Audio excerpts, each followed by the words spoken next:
Mon père me disait encore, c'est pas encore suffisant parce que je vais faire de toi un très grand théologien. Je ferai de toi quelqu'un qui va relever le drapeau de cette religion, quelqu'un qui va prêcher partout, afin que réellement la religion puisse aller partout dans le monde entier.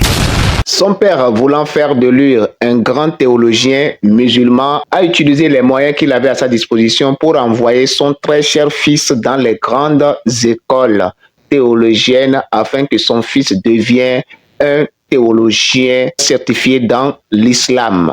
En fin de compte, le grand maître en a décidé autrement. Mesdames et messieurs, bienvenue dans cette nouvelle vidéo. Dans cette vidéo, je vous présente le témoignage de l'évangéliste Saïb Ahmed, un ex-musulman devenu chrétien. Suivez attentivement son témoignage et s'il vous plaît, partagez ce témoignage car il y a beaucoup de choses dedans qui contribuent au salut de l'être humain. Dieu vous bénisse et bon visionnage.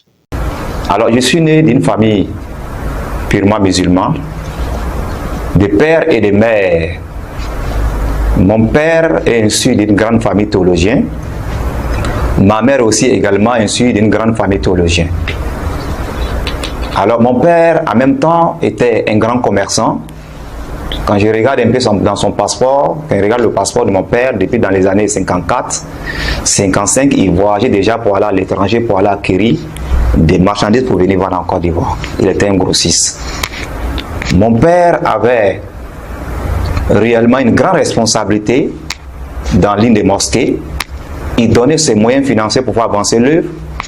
Alors je suis l'aîné de la famille, raison pour laquelle je porte le nom Mohamed, ou bien Ahmed. Mon père voulait faire de moi un très grand théologien, parce que lui n'a pas eu la chance d'aller très loin, mais il voulait réellement faire de moi un très grand théologien. Depuis à mon bas âge, j'ai pété à l'âge de 4 ans, de temps en temps, mon père m'envoyait avec lui dans le but de me initier à la chose, m'intéresser à la religion.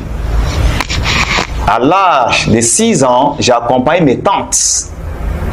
À l'âge de 7 ans, mon père m'a inscrit et je suis allé jusqu'à avoir le niveau qu'on appelle en arabe Shahadat al-Ibtida'iyya, qui est équivalent au CP. Alors mon père était tellement content, voulait que réellement je puisse aller encore très loin, va donc m'envoyer tout juste dans l'une des régions de la Côte d'Ivoire où je suis allé faire ce qu'on appelle Sanawiya. Et Sanawiya, lorsque j'ai fini le diplôme qui est équivalent au BPC, quand j'ai fini, je suis rentré encore. Mon père me disait encore, c'est pas encore suffisant parce que je vais faire de toi un très grand théologien. Je ferai de toi quelqu'un qui va relever le drapeau de cette religion, quelqu'un qui va prêcher partout, afin que réellement la religion puisse aller partout dans le monde entier. Alors j'étais d'accord avec mon père. Mon père m'aimait. Et partout lorsque mon père va quelque part, il m'appelle, je l'accompagne et tout, je suis avec mon père. Alors, après le BPC, mon père me dit, c'est pas encore suffisant, je vais t'envoyer dans un pays de la sous-région. Et mon père m'envoie au Mali, précisément à Ségou, dans une école qu'on appelle Madrasatul Sabil al-Fallah. Je suis allé faire ce qu'on appelle Al-Idadiyya, qui est équivalent au bac en théologie islamique. Après le bac, je rentre en Côte d'Ivoire. Mon père me dit encore, c'est pas encore suffisant. Mais depuis que je suis rentré avec le bac, ça faisait la fierté de beaucoup de personnes. La fierté de la jeunesse, la fierté de ma famille. Parce qu'il y a une hadith du prophète de l'islam qui disait la meilleure des hommes, c'est celui qui a acquis la connaissance de cette religion. La connaissance du Coran, à son tour, dispose aux gens. Et depuis à mon bas âge, je pouvais dire à son temps, en tout cas, j'étais versé dans les Écritures et je connaissais beaucoup de choses. Et les gens venaient à mes pieds et pour venir réellement acquérir de la connaissance de la religion islamique. Et mon père était tellement fier. J'ai passé quelques temps encore. Et mon père, cette fois-ci, va m'envoyer au nord du Mali, précisément dans la région de Gao.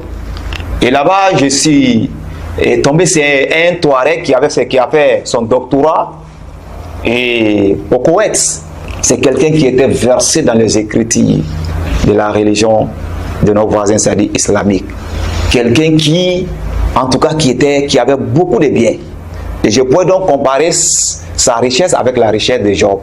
Il avait beaucoup de chameaux, il avait beaucoup de bœufs, il avait beaucoup de moutons. En tout cas, il avait beaucoup de biens. Alors cet homme m'avait beaucoup aimé. C'était mon directeur. Alors, et je partais de temps en temps pour avoir la connaissance, pour avoir la confiance de cet homme. Je partais nettoyer son bureau. J'étais à ses côtés pour les petites, comment on appelle, commissions et tout et tout. Et un jour, cet homme va m'inviter à prendre ce qu'on appelle du thé avec lui. Alors, je suis allé, j'ai pris du thé avec lui. Et nous avons mangé de la viande et nous avons parcouru, il avait une voiture Land Rover, nous avons parcouru 25 km dans le désert. 25 km dans le désert, quand nous avons parcouru, alors il m'a fait voir un peu ses fermes, il avait beaucoup de bœufs, il avait beaucoup de moutons, en tout cas il avait beaucoup de choses. Au retour, pendant qu'on venait, j'ai posé la question à mon directeur, j'ai dit, en tout cas je vais devenir riche comme toi. Cet homme va me demander mon âge, je vais dire mon âge. Alors, je vais dire mon âge, il va me dire c'est vrai. Il y a certaines choses, certaines pactes, certaines choses pour avoir accès à certaines choses. Il faut signer certaines pactes, certaines alliances avec certains esprits. Je survole cette partie pour ne pas scandaliser certaines personnes. Alors, cet homme m'a fait voir quand nous sommes revenus, j'ai posé toutes ces questions, il me dit non, que je n'ai pas l'âge parce que pour aller à la rencontre de certaines choses, il ne peut pas prendre un certain âge. Mais je l'ai importuné. J'ai importuné cet homme jusqu'à ce qu'il a pu céder. Il m'a préparé, nous sommes allés, nous avons fait des formes de prière. Et certaines formes de prière, et j'ai vu certaines choses, en tout cas, qui se sont révélées à moi et qui étaient la source même de la richesse de cet homme. Et je vous dis que c'est quelqu'un qui avait beaucoup de richesses. C'est quelqu'un qui était beaucoup respecté dans cette religion. Et c'est quelqu'un qui avait le doctorat. Et comme on avait il avait le doctorat en islam, en islamologie. Alors, et lorsque j'ai vu ces choses, et quand j'ai vu ces choses, pendant qu'on était en train de prier, j'étais avec mon directeur, j'ai vu toutes ces choses, alors j'ai commencé à trembler 6 mois. Il savait déjà d'avance que ces choses allaient se passer. Il est venu vers moi, il m'a oint avec une chose, il avait une là, il a mis sur moi et donc il m'a dit tranquillise-toi. Je me suis donc tranquillisé et puis j'ai fermé les yeux et puis nous avons commencé à prier.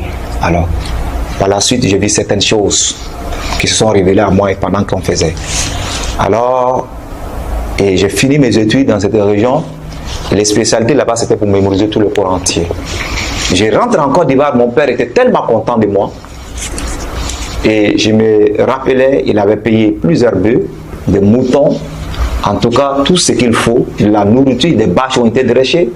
Alors des gens ont été appelés de part et d'autre de tous les 10 communes dans le pays dans lequel je me trouve. Et les gens ont prié, ils ont égorgé les moutons, les bœufs également. Et il y a des sacrifices qui ont été faits. Mon fils est parti à l'étranger, il est venu avec voilà les diplômes qu'il a envoyés, avec la connaissance, il a mémorisé tout le Coran.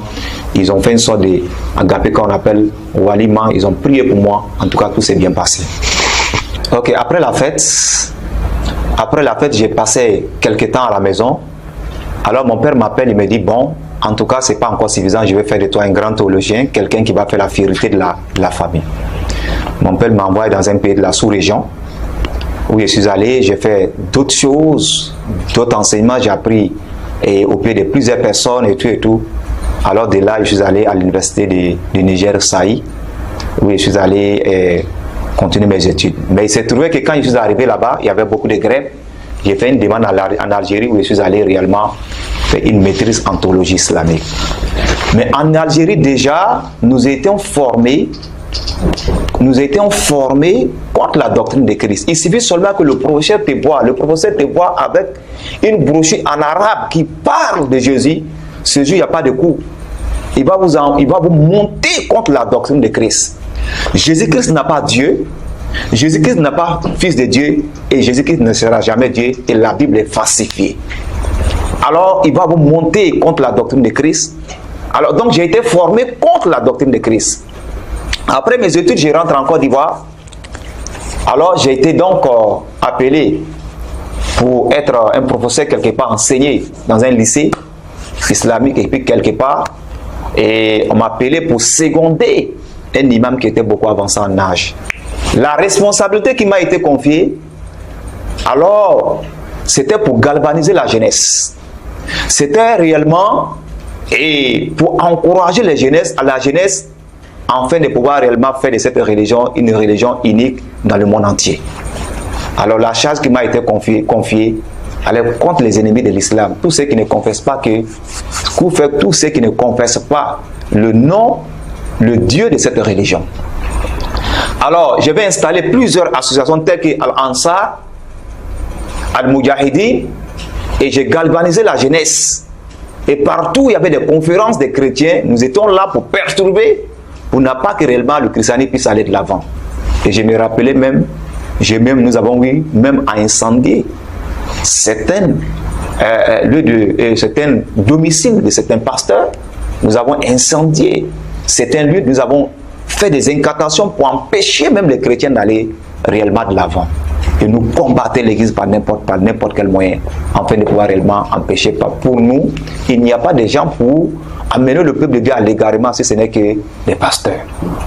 Alors j'ai insisté la jeunesse de cette religion dans laquelle je suis issu, à prendre des jeunes filles chrétiennes, à travers cette union, la question là devient des musulmanes. Nous avons reçu des gens qui s'appellent Christine, des gens qui s'appellent Chantal, aujourd'hui qui sont devenus des Awa et Fatoumata par cette union-là. Donc le combat qui m'a été, la responsabilité qui m'a été envoyée, qui m'a été donnée, c'est dans le but d'aller contre. Je combattais. Nous avons brûlé plusieurs Bibles. Et brûlé plusieurs Bibles. Alors c'est dans ça que j'étais un jour, dans mon sommeil, le Seigneur s'est révélé à moi à plusieurs reprises. Mais ce qui va me frapper, ce qui va me toucher, le Seigneur était, un jour pendant que j'étais, il y avait un gros trou, un fossé, il y avait la croix qui servait comme pont et Jésus-Christ était l'autre bord du trou. Il me tendait la main pour me dire, il me disait, viens pour avoir la vie éternelle. Alors quand j'ai vu cela, dans mon sommeil, je me suis réveillé en sursaut et je tremblais sur moi-même. Alors j'ai encouragé encore la jeunesse à aller parce que les chrétiens sont en train de faire de certaines choses réellement pour nous amener et embrasser leur religion. Et nous avons multiplié encore nos actions contre eux. Multiplier des actions. Je me rappelais, j'ai même porté la main à un pasteur qui m'a regardé et qui m'a dit, je te pardonne parce que tu ne sais pas ce que tu fais. Alors c'est dans ça que j'étais, le Seigneur s'est révélé à moi, mais ce qui réellement va moi-même me toucher, va réellement détruire, on peut dire, m'amener à la conversion, c'est la maladie. Quelque temps après, j'ai refusé, le Seigneur s'est révélé par plusieurs formes, et j'ai refusé. Mais ce qui va me toucher, c'est la maladie. Lorsque je suis tombé malade, et soudain, la maladie va m'envoyer aller à l'hôpital. À l'hôpital, j'ai fait plusieurs examens. Et je me rappelais, avant la dévaluation, mon premier ordonnance faisait 80 000. Alors, je n'avais pas de bons, je n'avais pas d'assurance et tout. Étant un responsable de l'autre côté, c'était difficile.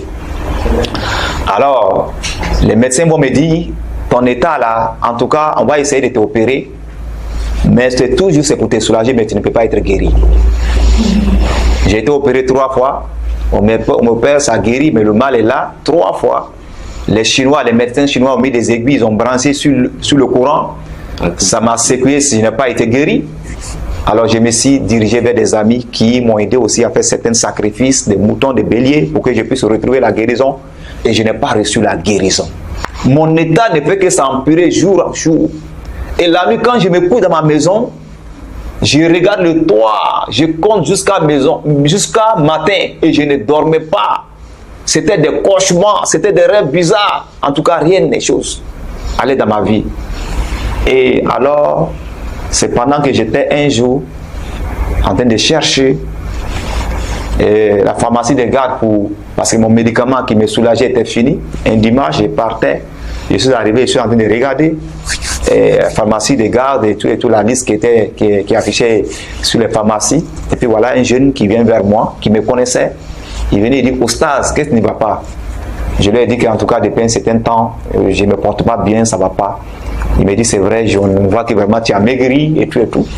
Alors, il m'a dit, il va venir me rendre visite. Cet homme m'a dit, il viendra me rendre visite. Effectivement, j'étais à la maison, il est venu avec sa femme.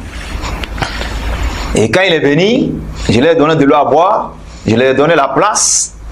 Alors, cet homme va me demander, Ostas, tu souffres de quoi même au juste? Je lui ai dit, en tout cas, j'ai fait beaucoup d'examens, ils m'ont opéré à plusieurs reprises, mais je ne sais pas en réalité de quoi je souffre. Et cet homme va me dire, nous sommes venus pour t'apporter la bonne nouvelle. Et je pensais qu'il est venu me dire, dans nos régions, il y a un homme puissant qui peut te guérir. Il a dit qu'il est écrit dans la Bible, venez à moi, vous tous qui êtes fatigués, chargés, je vous donnerai de repos. Alors j'étais fatigué d'avoir les médicaments. J'étais fatigué de faire des sacrifices à certains carrefours. J'étais fatigué, j'étais un sunniste. Et des gens de l'islam qui étaient islam formel. Mais la maladie m'a amené à faire certaines choses en réalité que les sunnistes combattent. Il y a beaucoup de musulmans en islam populaire le font. Alors, comme je l'ai dit, alors il va me dire et que voilà la solution, c'est en Jésus-Christ de Nazareth que tu peux réellement avoir la solution. Quand il a dit ça, je suis rentré dans ma maison, j'avais un gourdin. Avant de prendre le gourdin, quand il a vu que je sortais avec le gourdin, il a fait avec sa femme, ils sont sortis. Mais quand il fiait, il disait, je t'ai laissé, comment on appelle, il disait d'abord, et je t'ai laissé la Bible, et mon église se trouve dans tel endroit. Il fiait, mais pendant qu'il fiait, il m'a annoncé l'évangile. Et il est parti. Alors, un mois plus tard, il y a une voix, la Bible est restée, il y a une voix qui me dit, prends la Bible et lis. Je me précipite, je prends la Bible. Et les premiers passages, les premières feuilles que j'ai parcourues, je voyais engendra. Alors je ne comprenais pas grand chose. Là-bas me dit, il faut continuer la lecture. Alors j'ai vu l'histoire de plusieurs personnes que Jésus-Christ a délivrées, qui les a guéris, des morts ont été ressuscités. Il dit, mais pourquoi ne pas essayer avec cet homme? Alors, comment il faut faire? Quand il courait, le jeune homme courait. Pendant qu'il courait pour sortir de la maison, il m'indiquait le lieu de son église, là où se trouve son église. Alors, un mardi, je me lève, je suis allé, puisque ma vie, je n'arrive pas à dormir, je n'arrive pas à manger. En tout cas, si je ne donnais pas ma vie en ce temps-là, c'était la mort. Je suis parti, j'ai pris mon taxi, je suis arrivé devant l'église. Nous étions environ vers 17h30. Les gens passaient qui me connaissaient. Alors, imam, qu'est-ce que tu fais? Il dit, il y a mon crédit sur quelqu'un que je suis venu réclamer. En réalité, il y avait mon crédit sur Jésus-Christ de Nazareth. Amen. Alors, vers 19h, j'attendais la louange, comme on appelle là, les gens étaient en train de chanter.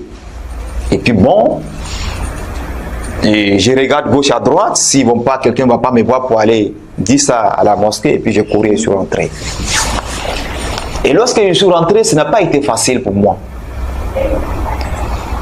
Pour moi, en tant qu'un imam, quelqu'un qui a au moins une maîtrise en théologie islamique, qui a étudié, qui a pratiqué, qui est né dans une famille, dans le quartier, je me trouve, je pourrais dire à 99%, ils sont musulmans. Dans le secteur, je suis le seul qui est en train de donner sa vie. Quand je voulais rentrer, il y a une voix qui me dit, tu es en train d'aller à la perdition. Il y a une voix qui me dit, viens pour avoir la vie éternelle. Alors je suis rentré. Et lorsque je suis rentré, je suis assis derrière, j'ai observé tout. Le prédicateur était annoncé. Et cet homme va prendre ce jour-là, il va prendre le micro, il va prêcher sur ma vie. C'est comme si on avait dicté tout ce que j'ai fait.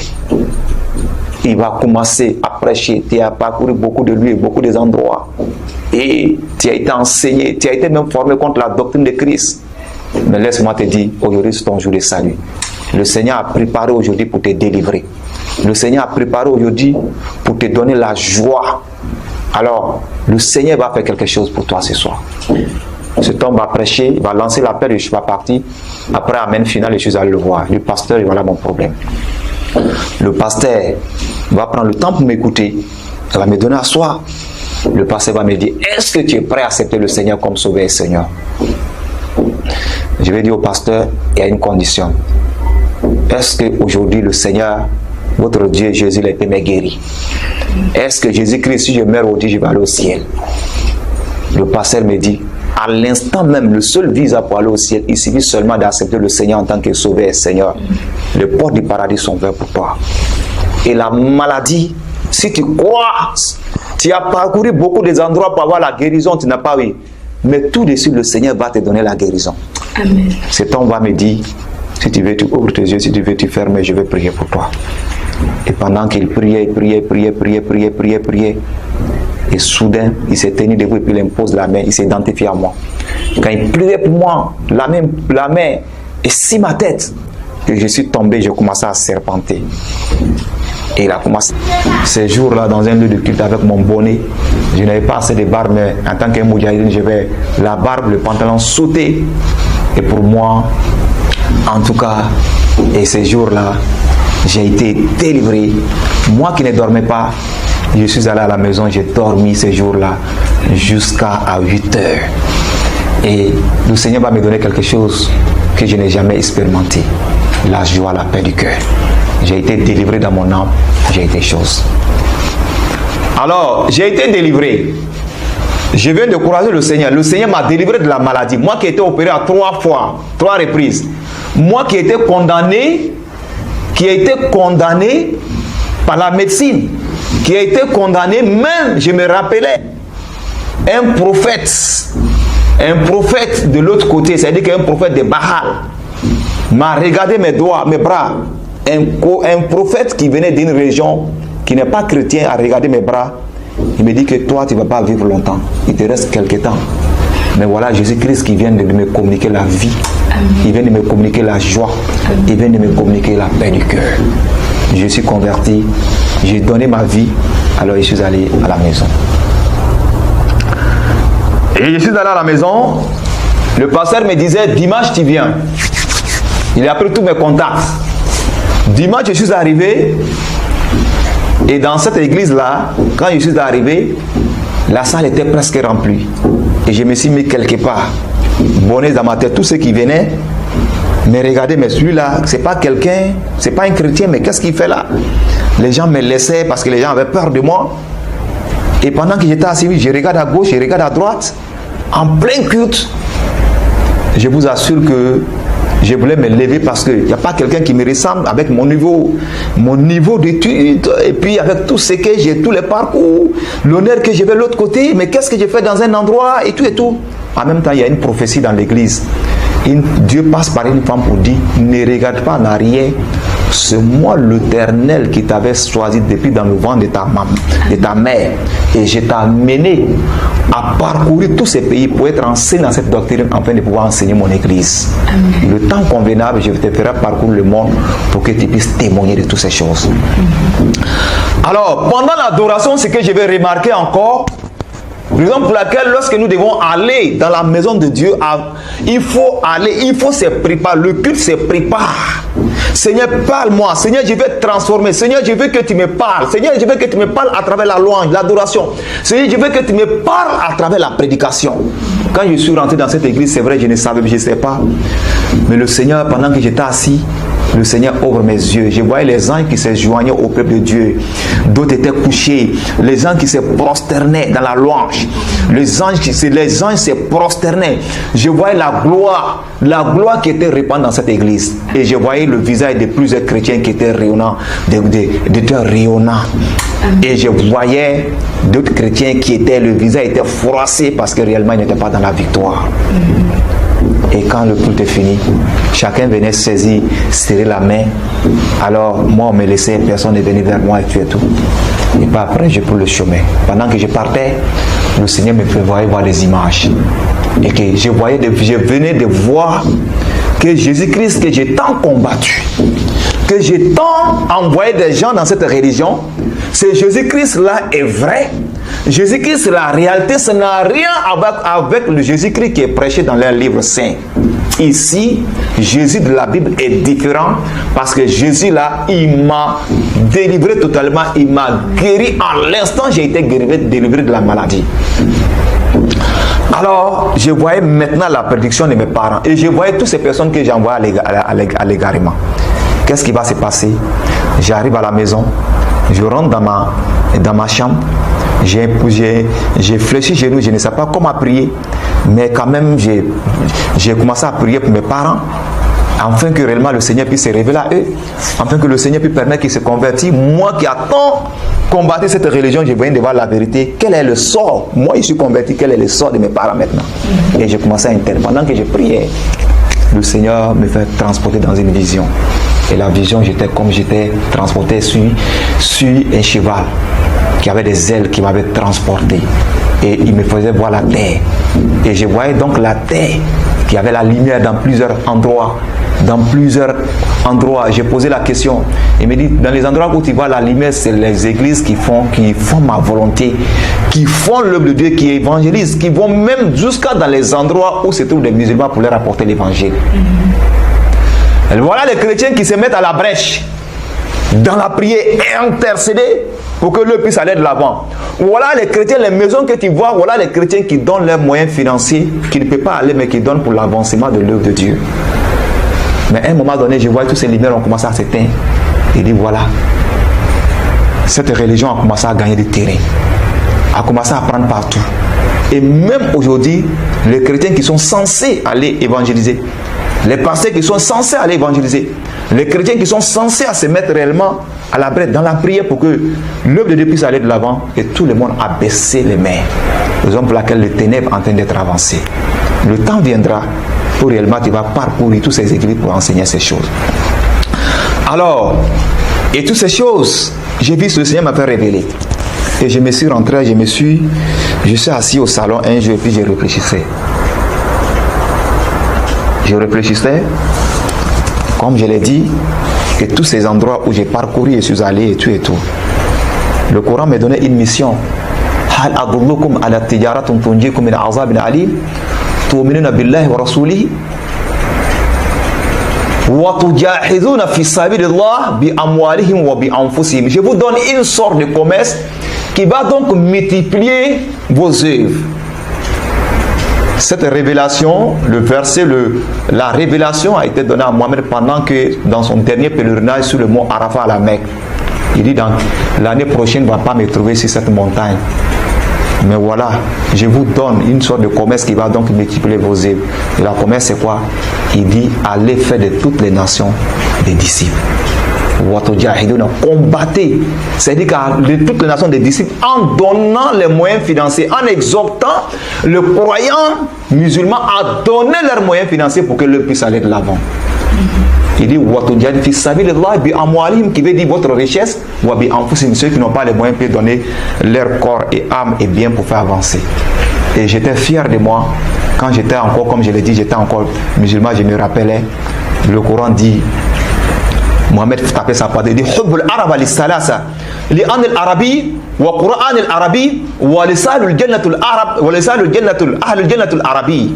Hubbul Arab al-Salasa li an al-Arabi wa Quran al-Arabi wa lisan al-Ahl al-Jannah al-Arabi. C'est-à-dire que la langue qui va être parlée au ciel, la langue, il dit, Mohamed frappait ça, il dit j'aime l'arabe à cause de trois choses. La première des choses, lui-même il est issu d'une famille arabe, le Coran a été révélé en arabe, la langue qui va être parlée au paradis c'est l'arabe. Et sur cette terre j'ai parlé l'arabe déjà. Donc pour moi, l'arabe était quelque chose de plus important et je venais de voir réellement que Jésus-Christ est le Seigneur, je venais de voir toutes ces années de formation que j'ai fait et toutes ces choses réellement sont tombées à l'eau tout d'un coup. Et je me posais la question, le sort de tout ce que nous avons emmené et tout. Je me rappelais, on m'avait envoyé une fois un chef de personnel dans une boîte de la place que je ne dirai pas le nom, est venu me voir. Il dit, si tu peux m'aider, parce que dans mon lieu de travail, il y a quelqu'un chrétien qui est mon second. J'ai fait des années sans aller. Cette fois-ci, le patron décide à ce que je parte en congé. Si je parte en congé, j'ai fait tellement de coups bas avec celui-là, qui est chrétien, qui aime son Dieu là. Ils vont découvrir certaines choses. Est-ce que tu peux l'empêcher réellement pour ne pas qu'il puisse venir? Mais ça, c'est un petit problème. Envoie-moi telle chose, telle chose, telle chose. Je l'ai envoyé et j'ai pris une calebasse, je mets l'eau dedans, j'ai fait des incantations. le moment où je lève le attention au nom de ces chrétiens pour l'empêcher, c'est-à-dire que ce n'est pas pour le tuer, pour l'empêcher, pour ne pas qu'il puisse venir, pour qu'on puisse rappeler le premier chef du personnel, le chef du personnel titulaire. Quand je prends le je m'irrite son pied. À chaque fois quand j'avance, où je vais me mettre sur son pied, il y a un sang qui vient gouiller l'image. C'est après ma conversion que je suis que c'est le sang de Jésus, que cet homme était couvert par le sang de Jésus et que rien ne puisse toucher son âme. Alors, j'ai été converti. Les nouvelles ont commencé à parvenir partout. Et de début, je ne pouvais pas déclarer ma foi. Quand les gens me demandaient, ah, on a appris que tu es devenu chrétien, je dis non. En réalité, je ne pouvais pas, je n'avais pas des arguments. Raison pour laquelle, même si quelqu'un, un musulman est converti, on ne demande pas à ce que la personne puisse aller déclarer sa foi. Laissez-lui d'abord à ce qu'il soit enraciné dans la parole de Dieu, à ce qu'il soit enfermé. Alors, on me demandait, je n'avais pas des arguments, je n'avais pas de racines dans la Bible. C'est vrai, Jésus-Christ m'a délivré, il s'est révélé à moi, mais je n'ai pas, en tout cas, je n'ai pas encore enraciné. Je ne pouvais pas, quand on me demandait, c'était difficile. Mais au fur et à mesure, les gens me voyaient.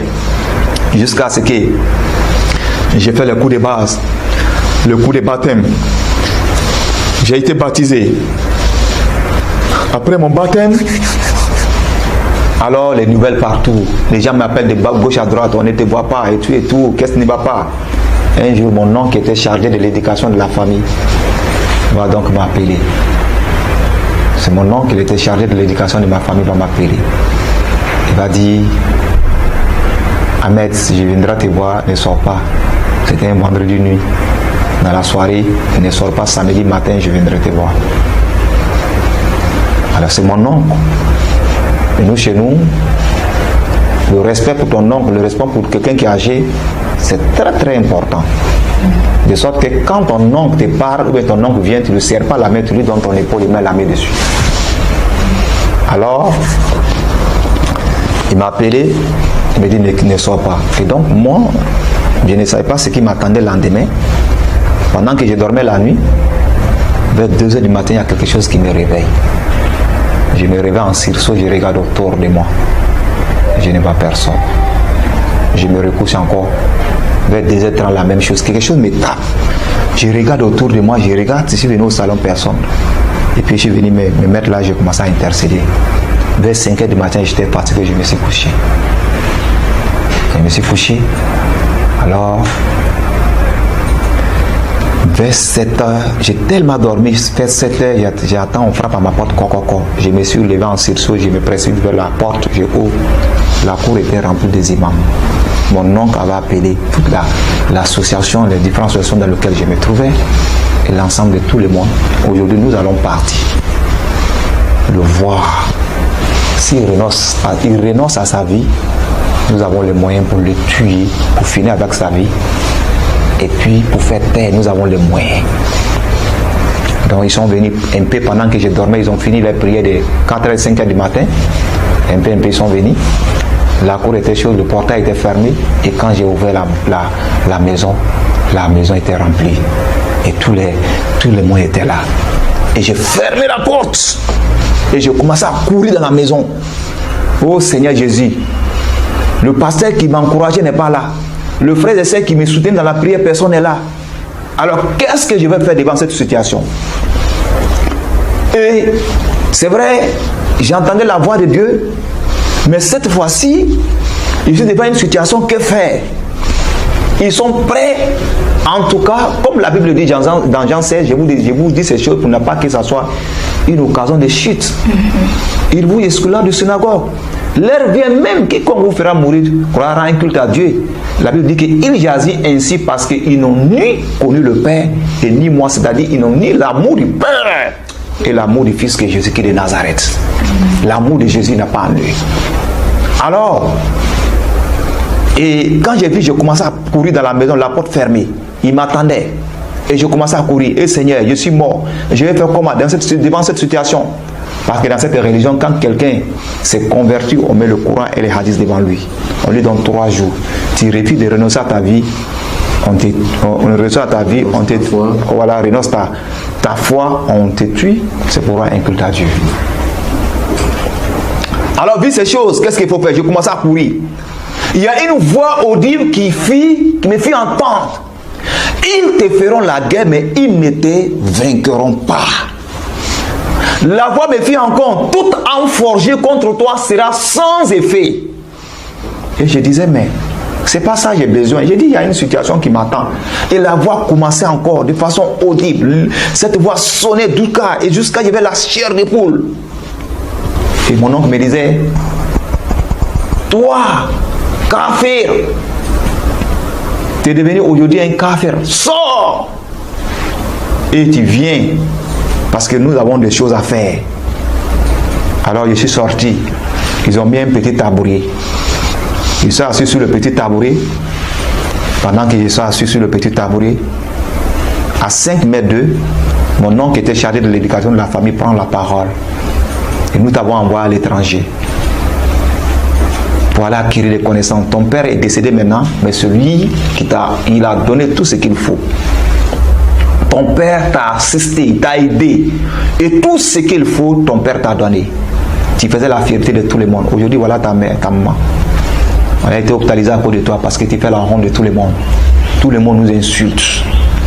Nous sommes venus te voir pour la dernière fois. Parce que toi, si on ne t'élimine pas, tu vas communiquer la foi à plusieurs personnes qui vont se révéler contre nous. Il faut exterminer le mal bien avant que ça se propage partout. Ok, donc mon oncle avait pris la parole et il avait dit que mon père m'avait envoyé à l'étranger pour acquérir des connaissances et maintenant j'ai fait la honte de la famille. Alors ils sont venus me voir pour la dernière fois. Je renonce à ma foi chrétienne ou bien ils finissent avec ma vie. Ils ont les moyens pour faire telle affaire. Alors quand mon oncle a parlé, j'étais assis à 5 mètres. Ils ont mis un petit tabouret, même si j'étais assis à 5 mètres de moi. Ils m'ont entouré. Et pendant que j'étais assis, avant de me lever pour présenter ma défense, il y a une voix qui me fit entendre. La voix me dit, 10 000 à ta droite et 10 000 à ta gauche, rien ne puisse t'atteindre. Alors je me suis levé, j'ai présenté, j'ai dit, c'est vrai, vous m'avez envoyé à l'étranger pour aller acquérir des connaissances. Mon père a mis toute sa fortune sur moi pour m'enseigner, il m'a assisté. Et quand je suis rentré en Côte d'Ivoire, et vous avez vu mon zèle pour cette religion. Alors j'ai travaillé dans cette religion, et tout ce que j'ai fait, j'ai incendé, j'ai fait pas mal de choses. Et depuis en Algérie, j'ai été formé contre la doctrine de Christ. Mais aujourd'hui, je viens de découvrir la vérité. La vérité, c'est quoi? Jésus du Coran et Jésus de la Bible, ce n'est pas la même chose. Jésus de la Bible, vous savez, j'ai été malade. J'ai parcouru plusieurs médecins. Je n'ai pas eu la guérison. J'ai été opéré 3 fois. Et la maladie m'empêchait même pour aller m'acquitter de mon devoir à la mosquée. Et les Chinois ont mis des aiguilles partout. Je n'ai pas eu la guérison. Et même d'autres parmi vous m'ont aidé avec des sacrifices, pas mal de choses. Je n'ai pas eu. Je suis allé même au village, aller faire certaines choses. Je n'ai pas eu la guérison. Mais c'est quelqu'un qui va venir me parler d'un Dieu qu'on appelle Jésus, celui que je combattais. Alors lorsqu'il m'a parlé de Jésus qui est de Nazareth, je le chassais de ma maison. En fuyant, il m'indiquait son église. Et lorsque je suis parti avec la pression de la maladie, je n'ai pas dit que je n'ai pas parti de moi-même. La pression, si je ne donnais pas ma vie, c'était la mort. Quand je suis arrivé, en tout cas à travers les prières, aujourd'hui vous voyez, vous constatez vous-même, j'ai été délivré, j'ai été guéri. Non pas Jésus du Coran, mais c'est Jésus de la Bible. Vous-même qui êtes ici, je vous demande de faire comme moi, de donner votre vie pour avoir la vie éternelle. Quand je le dis, normalement on ne répond pas aux grandes personnes chez nous. On ne répond pas en réalité à son oncle. Mais quand je le dis sur l'inspiration du Saint-Esprit. Quand je le dis, j'ai tourné un peu le visage, mon cœur battait parce que j'attendais, je savais ce qui allait m'arriver. Alors quand j'ai tourné ma tête, j'ai retourné pour regarder le visage de mon oncle qui était tellement... C'est comme si on avait mis piment dans ses yeux. Le chapelet qui est dans sa main est tombé. Le cure-dent, il avait le cure-dent, tout ça est tombé. mon oncle avançait vers moi. Il était assis à 5 mètres de moi, il a avancé. C'est comme si on avait mis un cercle de 1 mètre où personne ne pouvait franchir. Quand il est arrivé à 1 mètre de moi, je ne sais pas ce qui s'est passé. C'est comme si on avait mis peau de banane, il s'est glissé dessus, il est tombé, son bras est cassé. Celui donc j'ai succédé à la mosquée, l'imam, il s'est levé, il pensait que j'avais mis mes pratiques, ce que j'ai acquis à l'étranger, une pratique mystique. Lui aussi venait vers moi. Quand il est arrivé à 1 mètre de moi, je ne sais pas ce qui s'est passé. En tout cas, c'est comme s'il a été électrocuté par un feu. Il dit, attention, le feu, ça fait. Et il a crié. Devant, dans son boubou, il y avait une machette. C'est-à-dire que les machettes, demi-machettes que les femmes prennent pour couper les poissons au marché. Et c'est tombé. Il a regardé, lui, là, sa sorcellerie est devenue plus forte que nous ne pouvons rien contre lui. Sorcellerie, les chrétiens ont mis dans sa tête, là, ce qu'ils ont mis en lui, personne ne peut. Allons-y.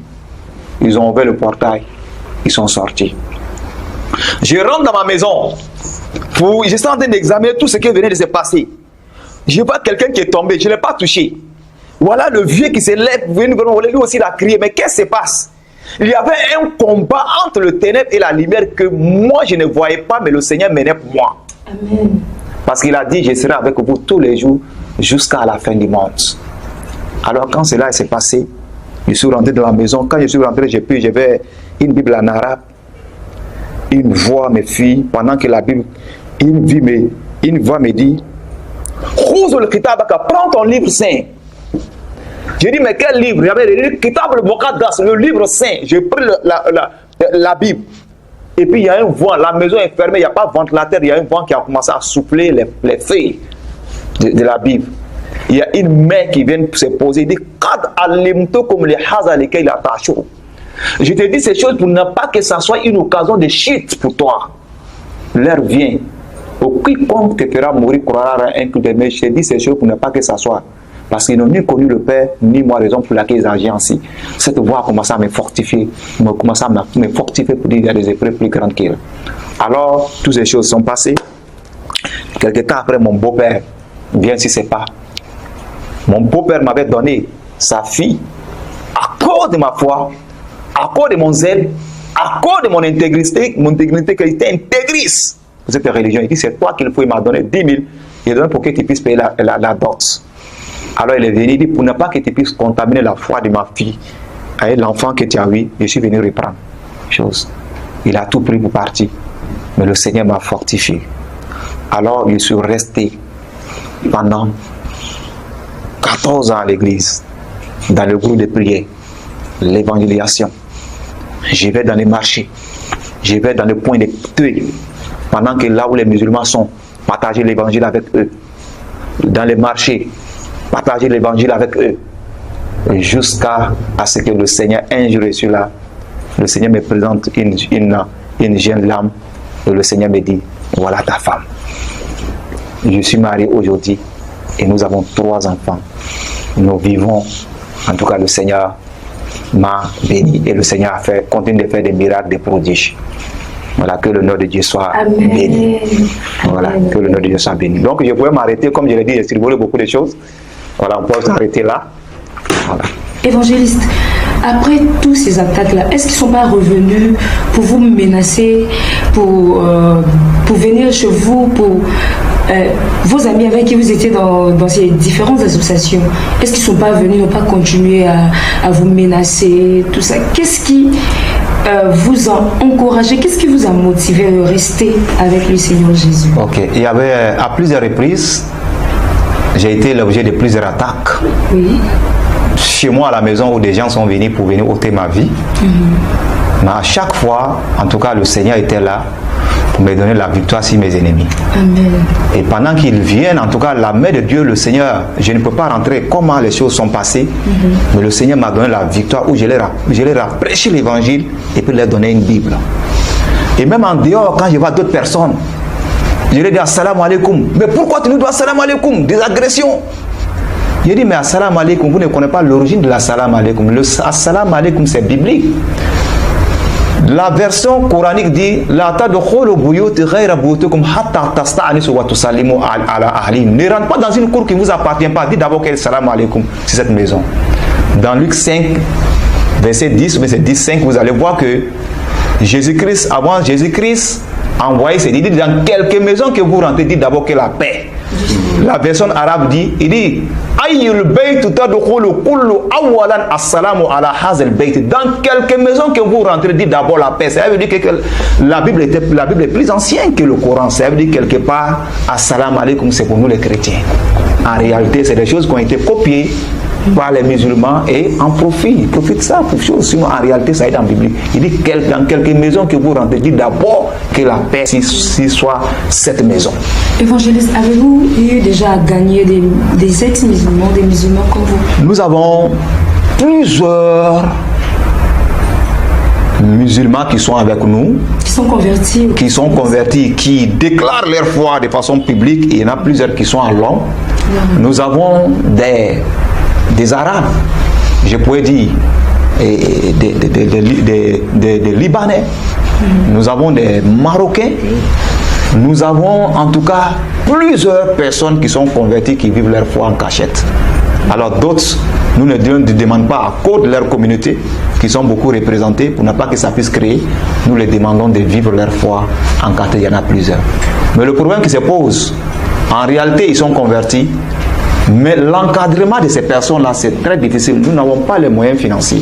Il est arrivé des moments où, je prends un exemple d'un Marocain qui est converti. Alors, qu'est-ce qu'il faut? Il faut donc trouver à chaque fois, il a été viré de son magasin et tout. Il faut trouver à chaque fois les moyens financiers pour cotiser, pour aller payer sa maison. Et c'est très difficile. Et nous avons plusieurs personnes qui sont converties, mais cela devient des cas sociaux. Alors, je voulais dire que dans notre projet, nous envisageons de construire des centres d'accueil. Alors, c'est des projets à long terme. Et pour ceux qui nous regardent, ceux qui écoutent ces témoignages, et qui veulent aider dans le monde entier, alors ce sera le bienvenu. Notre numéro est là pour ceux qui peuvent nous appeler, ceux qui peuvent nous contacter sur l'email. En tout cas, peuvent nous appeler afin de pouvoir réellement atteindre nos objectifs. Sinon, il y en a plusieurs. Je connais plusieurs aussi qui sont convertis par manque d'encadrement, par manque de soutien social. Ceux-là qui ont confessé le Seigneur, ils sont retournés parce qu'il y avait la pression, il y avait des difficultés. Il n'y a pas d'un endroit pour les caser, en tout cas un endroit où ils doivent s'abriter et tout. Et ceux-là sont obligés de retourner. Et ceux-là les cas deviennent plus difficiles encore. Voilà. Donc voilà ce que je veux dire. Évangéliste, quel est le nom de votre mission? La mission s'appelle Mission Internationale Jésus Lumière du Monde.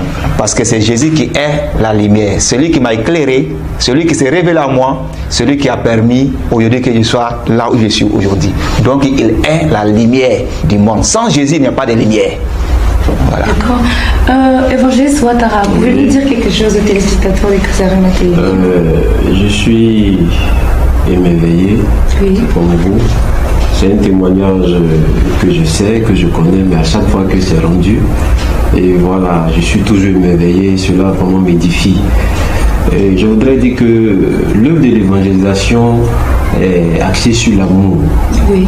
Voilà, parce qu'aujourd'hui, au sein de l'Église du corps de Christ, il y a beaucoup de préjugés. Mais nous devons manifester plus d'amour, parce que l'homme est déterminé par ce qu'il croit. S'ils agissent ainsi, c'est parce qu'ils croient être dans la vérité. Nous devons toujours leur témoigner notre affection, notre amour pour annoncer l'évangile. Quelles que soient les représailles, les menaces que nous rencontrons, nous devons insister l'amour du Seigneur, parce que le Christ aussi les aime. Malgré le terrorisme, malgré les menaces, le Christ aussi les aime. La mission MIJLM a, dans sa vision, a le but de réunir, c'est-à-dire tous les ex-musulmans, créer une plateforme, un réseau, les mettre d'abord ensemble pour qu'on puisse travailler en équipe. Il a parlé du volet social. Le volet social est très important, voilà, sans lequel cette œuvre ne peut pas aller de l'avant. Parce que la plupart des cas, le musulman converti à Christ devient un cas social. Il est rejeté par les siens, par sa famille. Et si, au niveau du corps de Christ, il ne sent pas vraiment le soutien, il est rejeté, il y a plus de de chances qu'il retourne, voilà, ce qu'il a vomi. Donc nous avons besoin d'être unis, nous avons besoin aussi de partenariat. Oui. Voilà, nous voulons à travers cette émission, c'est encore le lieu de réitérer nos remerciements. Voilà, à toute la chaîne Casarima. Voilà, nous voulons vraiment à travers cette prise de parole vraiment interpeller aussi l'engagement de chacun, tisser des partenariats pour vraiment apporter l'évangile un peu partout, avoir aussi vraiment un soutien sur tous les plans matériels financiers pour pouvoir aider toutes ces personnes qui sont rejetées, qui sont abandonnées. Alors je voulais aussi dire qu'à tous les musulmans qui m'écoutent et des chrétiens qui étaient des musulmans convertis, qu'il y a une mission qui est là, vous pouvez nous contacter à travers notre email. Vous pouvez nous contacter à travers nos emails, les adresses téléphoniques sont là, pour qu'ensemble nous puissions réellement être unis pour s'élever, pour aller réellement évangéliser là où nous sommes quittés. Parce que cette religion aujourd'hui est en train de gagner du terrain. Le monde entier est en train d'être gagné. Si on ne s'élève pas pour faire quelque chose, un jour, nous allons voir que tout le monde entier est pris et nous ne pourrons pas être en l'aise dans nos églises pour louer le Seigneur comme il se doit. La Bible dit dans 1 Timothée 2, à partir du verset 3, il est bon et agréable devant Dieu qui veut que tous les hommes soient sauvés et parviennent à une connaissance de la vérité. Amen. Tous les hommes. Car il y a un seul Dieu et un seul médiateur entre les hommes et Dieu et la personne de Jésus. Il n'y a pas autre chemin pour aller au ciel si ce n'est que le chemin de Jésus. Donc j'encourage réellement à tous les chrétiens de s'attacher, à tous les musulmans présentement qui sont en train de passer des moments des épreuves, de s'attacher au Seigneur Jésus-Christ de Nazareth. Parce que nous avons un trésor. Jésus-Christ est en train de nous placer, il est en train de nous préparer une place au ciel. Et cette place-là, c'est déjà réservé pour chacun d'entre nous. Que le Seigneur vous bénisse. Voilà, merci beaucoup. Amen.